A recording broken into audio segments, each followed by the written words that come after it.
Shalom, selamat siang. Perkenalkan, nama saya Iriani Sembiring. Saya adalah guru pendidikan agama Kristen di SMTK Nehemia Tapanuli Tengah.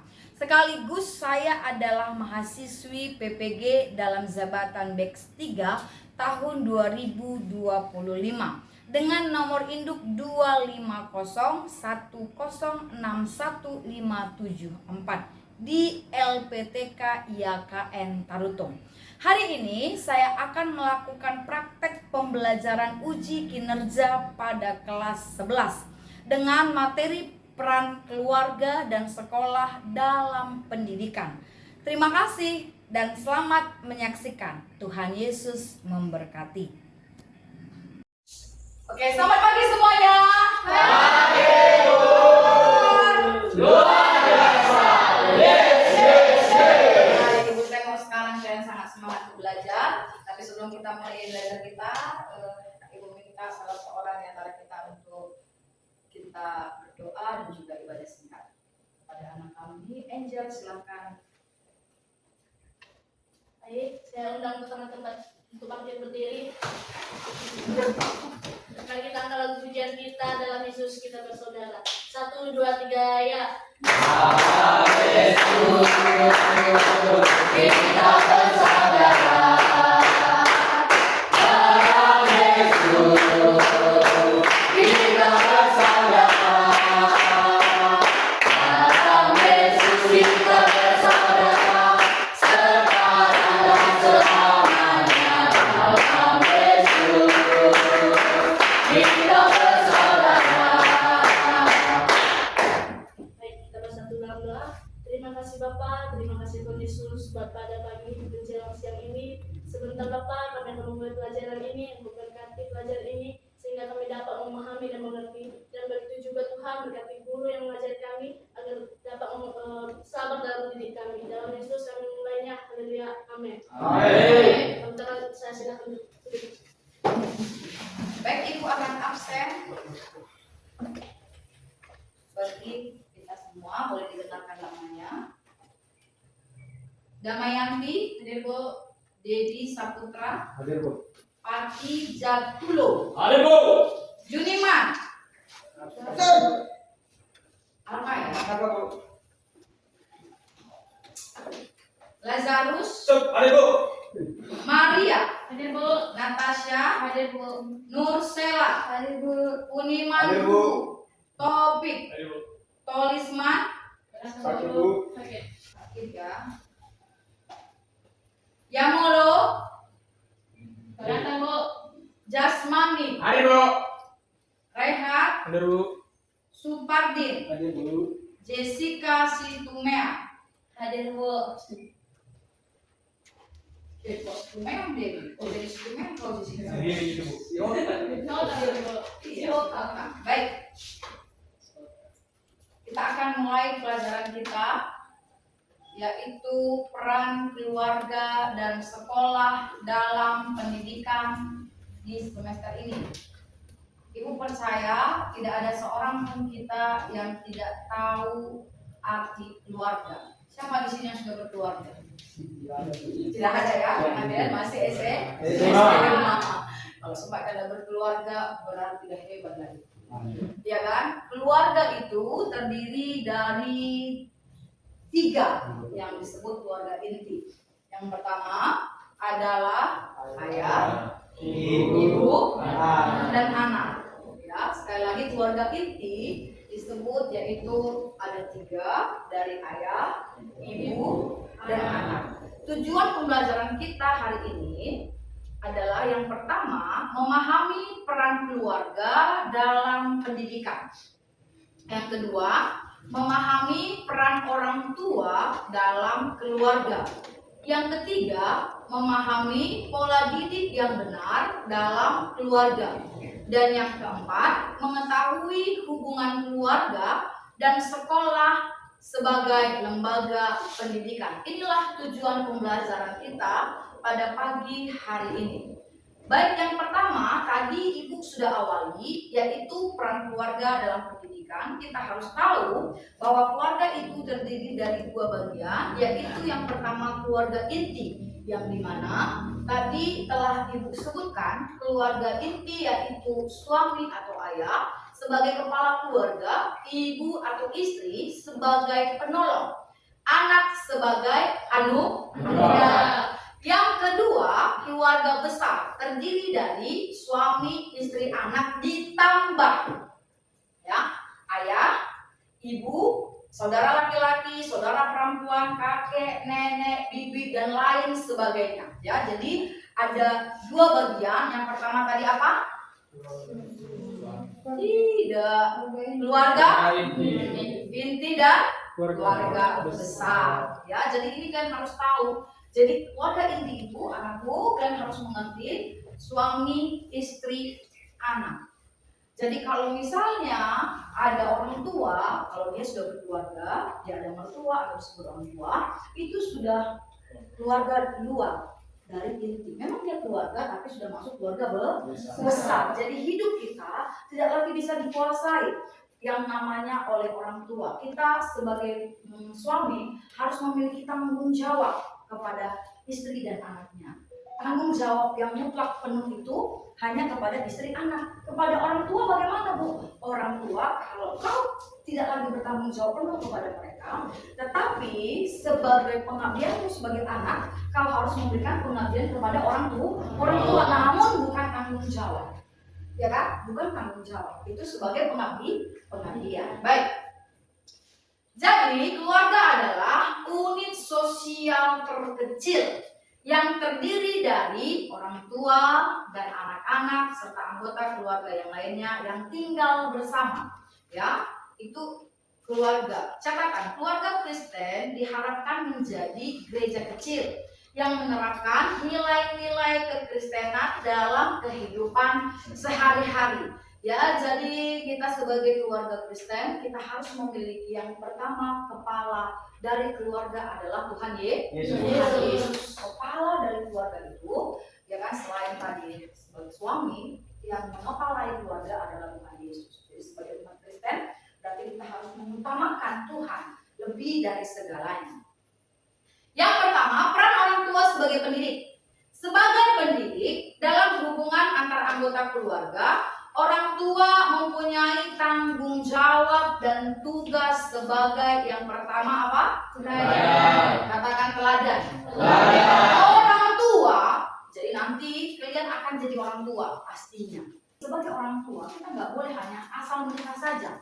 Tidak boleh hanya, oh aku cinta sama dia, dia cinta sama aku, ya sudahlah kami menikah. Gak bisa seperti itu. Atau aku cinta sama dia, dia cinta sama aku, sudahlah kami buat anak. Gak bisa seperti itu. Sekarang sudah diatur dengan undang-undang.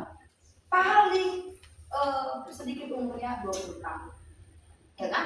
Dan tanggung jawab sebagai orang tua itu sangatlah besar. Kita seringkali hanya memikirkan besar nafsu saja. Tidak memikirkan besarnya tanggung jawab. Hanya besar rasa cinta aja. Oh Bu, aku cinta. Apapun dibilang orang tua nggak mau didengarkan. Demi cinta, tanpa memikirkan tanggung jawab. Jadi yang paling penting kalian harus tahu peran orang tua. Dan kelak Ibu udah bilang peran kalian kelak 5 tahun ke depan mungkin akan menikah ada. Ya kan, mungkin udah 20 tahun langsung menikah mungkin. Ingat peranmu sebagai orang tua ketika kau bilang menikah, cinta sama anak seseorang, kau menikah dengan dia berarti kau sudah jadi orang tua. Dan peran sebagai orang tua itu adalah yang pertama teladan. Banyak sekali mungkin orang tua kita juga di rumah. Banyak sekali kita orang tua kita gagal menjadi teladan.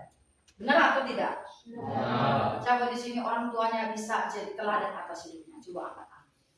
Ada? Kita nggak mau angkat tangan. Antara takut atau bagaimana? Ya kan? Rata-rata. Kenapa? Karena mungkin orang tua kita pun dulu nggak pikirkan, tidak memikirkan perannya. Dia hanya pikirkan apa nafsunya. Yang penting cinta, yang penting aku suka. Ya kan? Dia nggak pikirkan peran dia sebagai orang tua sangatlah besar. Harus sebagai teladan. Bayangkan. Ya kan? Teladan itu bagaimana? Yang pertama, seharusnya suami atau ayah harus membawa anak dan istrinya datang kepada Tuhan untuk beribadah. Nyatanya apa? kasih aja burung-burung, mana burung-burungmu, pergi kau ke gereja, iya kan? Gak jadi teladan. Apa kita mewariskan itu juga nanti sama keturunan kita? Ini yang menjadi satu pertanyaan penting. Apakah kita nanti setelah itu mewariskan hal yang sama kepada keturunan kita? Jadi maka daripada itu kita harus ngerti, ya, teladan menjadi figur yang dicontohan, namanya teladan. Berarti membawa yang pertama yang harus dicontoh itu anak-anak semuanya harus dibawa ibadah. Contoh, siapa yang pertama dicontoh? Bapaknya. Hai laki-laki, kau harus jadi teladan. Ya kan? Karena tadi bilang peran istri itu apa? Menolong. Menolong bagaimana maksudnya? Kalau misalnya suaminya ke laut, berarti siapa yang di rumah? Istri. Berarti istri harus menolong suaminya untuk membawa anak-anak datang kepada Tuhan. Ya kan? Itu teladan. Gak gampang menikah. Hanya gampang cinta doang. Tidak pakai modal, hanya ngomong aku mencintaimu. Hanya ngomong gombalan saja tanpa memikirkan itu. Mana bisa makan cinta? Yang bisa dimakan apa? Nasi, ya kan? Yang kedua sebagai apa? Motivator, menjadi pemberi semangat bagi anak-anak. Mau tanya di rumah kita, nggak usah jauh-jauh. Ada nggak orang tua kita memberi semangat? Atau orang tua kita cuek? Kalau sekolah, sekolah lah. Nggak sekolah, nggak usah lah. Untuk punya itu, masa depan punya itu. Ya kan? Nggak ada orang tua kita bilang, gimana aku sekolahnya? Semangat ya. Dapat nilai berapa tadi? Oh, mau nilai 0 sampai nilai 100. Biasa aja, ya kan? Gak ada semangatnya. Padahal peran kita itu harus memberi semangat, memberi doa. Saya kalau begitu orang tua kita, pasti nanti kita semua jadi pemimpin ke depan. Ya kan? Tapi nyatanya apa? Nah, nyatanya orang tua lupa akan perannya sebagai orang tua. Dia pikir, ya udah buat anak, ya udah besar-besar sendirilah. Ya kan? Mau makan dia, mau kurang makan dia, mau sekolah, mau nggak sekolah, yang besar-besar sendirilah, terserah. Aku dulu kayak gitu juga mamaku. Kayak gitulah juga kau, ya kan? Harus berbeda. Makanya dia disekolahkan supaya nanti kalian menciptakan generasi yang berbeda. Yang ketiga, teman atau sahabat. Ya, jadi peran orang tua itu teladan, motivator, teman atau sahabat. Menjadi teman sahabat untuk mendengar semua cerita, bahkan menerima keluh kesah anak. Ya kan, sebenarnya kita sama orang tua itu seharusnya terbuka. Banyak kita kan takut terbuka sama orang tua. Kenapa? Nanti kalau aku bilang aku suka sama dia, dimarahi aku. Ya kan? Jadi ngomong aja lah, gak terbuka. Apa lagi perannya? Sebagai pendidik dalam hubungan antar anggota keluarga, orang tua mempunyai tanggung jawab dan tugas sebagai inspirator, menjadi figur yang membangun kesadaran anak agar menjadi pribadi yang lebih baik. Inspirator, ya kan, menginspirasi anak-anak itu.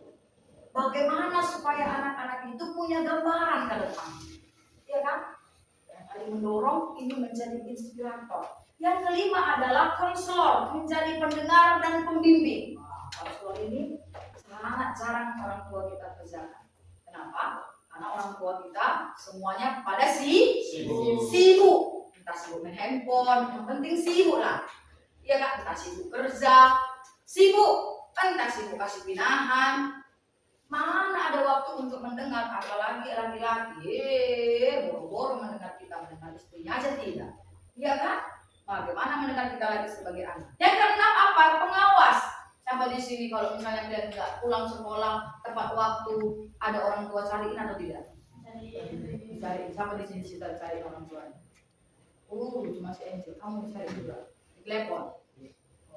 Jadi yang lain nggak ada cariin. Ya Tuhan, anaknya pilihan aku. Harusnya sebagai pengawas mengingatkan, menegur jika melakukan kesalahan, memberikan sanksi yang telah ditetapkan bersama, dan memberikan pujian atas semua kemajuan teladan yang ditunjukkan. Ya, ini harus dilakukan oleh seorang orang tua, yaitu mengingatkan ataupun mengawasi anak-anaknya. Ya kan? Itu sebenarnya bentuk kasih sayang. Perhatikan sebagai pengawas, bukannya dibiarkan. Kalau kita dibiarkan itu bertanya, ya kan? Kalau nggak mau dibilang, karena memang benar. Orang yang tidak menghargai orang tuanya, karena orang tua sudah menjalankan tanggung jawabnya sebagai pengawas, Ya kan, pilihan orang tua sudah menjalankan tanggung jawabnya sebagai pengawas, tapi kalian tidak mau mendengarkan. Apa yang terjadi? Ya kena patah tulang lah kalian nanti waktu menikah. Apalagi suami, apalagi mamamu aja tidak kau dengar. Apalagi suami pasti tidak, yakin aku 100%. Ya, pola pendidikan dalam keluarga ada 5. Yang pertama, pola didik memanjakan. Siapa di sini yang dimanjakan oleh orang tua? Tidak ada. Bagaimana pola didik mama aku di rumah? Dengan kasih ya, nggak memanjakan ya. Emang memanjakan ini nggak dengan kasih ini? Dengan kasih atau tidak memanjakan? Kasih, tapi kasih yang berlebihan, ya. Jangan kamu pikir memanjakan nggak kasih. Ini sangat kasih, sangat mengasihi, tapi berlebihan. Ini saking sayangnya, ya kan? Tapi ini salah, ya kan? Dikatakan pola didik memanjakan ini membuat anak-anak bertumbuh menjadi apa? Egois dan kurang daya juang sehingga kurang menghormati orang tua. Pola didik yang dimanjakan itu tumbuhnya seperti ini. Dia itu menjadi orang yang egois, mementingkan diri sendiri. Tadinya dia manja. Tiba-tiba mamanya di perjalanan sama bapaknya hancur bisnisnya. Jadilah Jamila. Apa yang terjadi sama anak ini? Apa? Mulai tidak sopan sama orang tua. Mulai dia berontak. Kenapa? Karena selama ini apa yang dia mau dikasih, apa yang dia mau dikasih. Tiba-tiba nggak bisa lagi. Terakhir anak ini bilang, ngapain aku punya mama seperti mama? Ngapain aku punya bapak seperti bapak? Masa kebutuhanku tidak dicukupi? Tidak ada belas kasihannya. Karena selama ini dia sudah dibentuk dengan manja. Ini sangat mengerikan, ya. Jadi ini sangat tidak bagus. Pola didik yang seperti ini tidak bagus. Pola didik apa lagi? Otoriter. Apa itu otoriter? Segala sesuatu ditentukan oleh orang tua. Anak tidak diberi kesempatan untuk mengambil keputusan. Ini pun tidak bagus. Segala sesuatunya dari bajunya, semuanya, semua dipilihkan oleh orang tua. Otoriter. Kalau kata mamanya A. Kalau bilang bapaknya B, harus B. Kalau tidak, dia marah. Ini otoriter. Ini membuat anak tidak bisa mengambil keputusan atas itu. Ya kan? Ini pun tidak benar. Dampaknya, ia akan tumbuh menjadi orang yang tidak bertanggung jawab dan sangat tergantung pada orang tua. Ini pun tidaklah baik. Pola didik membiarkan. Wah, ini mungkin kebanyakan orang tua kita seperti ini. Cuek. Orang tua membiarkan anak menentukan apapun sesuai keinginannya. Mau dia tidak datang, mau dia terlambat datang, mau dia tidak makan, mau dia makan, terserah, cuek. Yang penting aku kasih dia makan, aku kasih jajan cukup, cuek, ya. Dampaknya sulit bekerja sama dengan orang lain, suka menentang dan egois, ya. Yang keempat, pola pikir protektif. Suatu gaya pengasuhan yang dilakukan oleh orang tua dengan cara sangat melindungi dan mengawasi anak-anak secara ketat. Akibatnya anak kurang mandiri, kurang inisiatif, tidak dapat mengembangkan potensinya dengan baik, memiliki rasa takut yang berlebihan.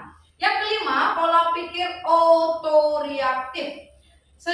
Suatu gaya pengasuhan yang dilakukan oleh orang tua dengan cara yang demokratis, terbuka dan mendukung anak untuk aktif, untuk mandiri dalam proses mengajar dan mengambil keputusan. Inilah yang harus dikerjakan sebagai orang tua. Ini yang harus kita contoh, yaitu pola pikir otoritatif. Mulai ada hubungan dengan anak, mulai peduli dengan anak, ya, ada demokrasi, ada terbuka, mendukung, ya, aktif, ya kan, bertanya. Kalau ini yang kita kerjakan, kita mulai membangun pola yang bagus dalam keluarga kita, ya kan. Emang sulit, bukan gampang untuk mengerjakan hal ini, karena kita harus banyak waktu, karena kita sebagai orang tua harus aktif ya sama anak-anak kita, ya. Dan mereka mengambil semuanya tanggung jawab sebagai anak. Sebagai orang tua, ibu sudah memberi yang terbaik. Jadi sebagai anak, ibu tuntut tanggung jawab mereka untuk bekerja, ya kan? Dan hal ini harus terus bergulir sama anak-anak. Dan ibu kalau ada berkat uang gitu, Ibu ajak mereka semua, ayo kita mulai apa jajan, atau ajak mereka, baru tanya, gimana sekolahmu, Joy, Dev, Kiki, Theophilus, gimana? Ya kan, mulai ada komunikasi, tanya, dorong, semangati mereka. Yang paling penting adalah orang tua mendidik anak dalam takut akan Tuhan dalam Amsal 1 ayat 7 dan menambah iman dalam hidup sehari-hari. Keluarga dan sekolah sebagai lembaga pendidik yang pertama, orang tua di rumah adalah pendidik pertama, tetapi guru di sekolah sebagai pendidik utama. Orang tua yang pertama, karena ketika kita lahir keluar nggak langsung sama guru, tapi sama orang tua. Jadi orang tua itu pendidik yang pertama, ya kan? Tetapi guru sekolah sebagai pendidik yang utama untuk apa? Ilmu pengetahuan. Peran keluarga yang pertama membentuk karakter, mengembangkan kemampuan sosial, mendukung proses belajar, mengembangkan kemampuan emosional. Peran sekolah mengembangkan kemampuan akademik, mengembangkan kemampuan sosial, mengembangkan kemampuan emosional, mengembangkan kemampuan kreativitas. Inilah peran sekolah.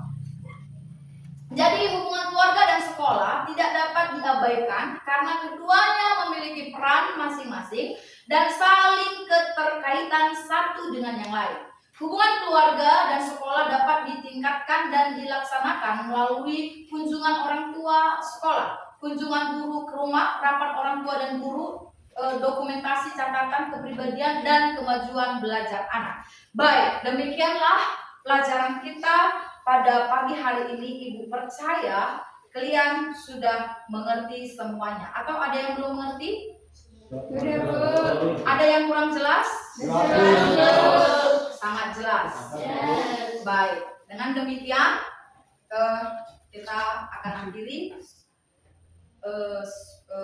pelajaran kita minggu ini. Minggu depan kita akan belajar kembali. Ibu harap kalian tetap semangat, tetap bergairah, dan Tuhan Yesus memberkati. Baik, untuk doa penutup dan Ibu siapa? Rehat, silakan.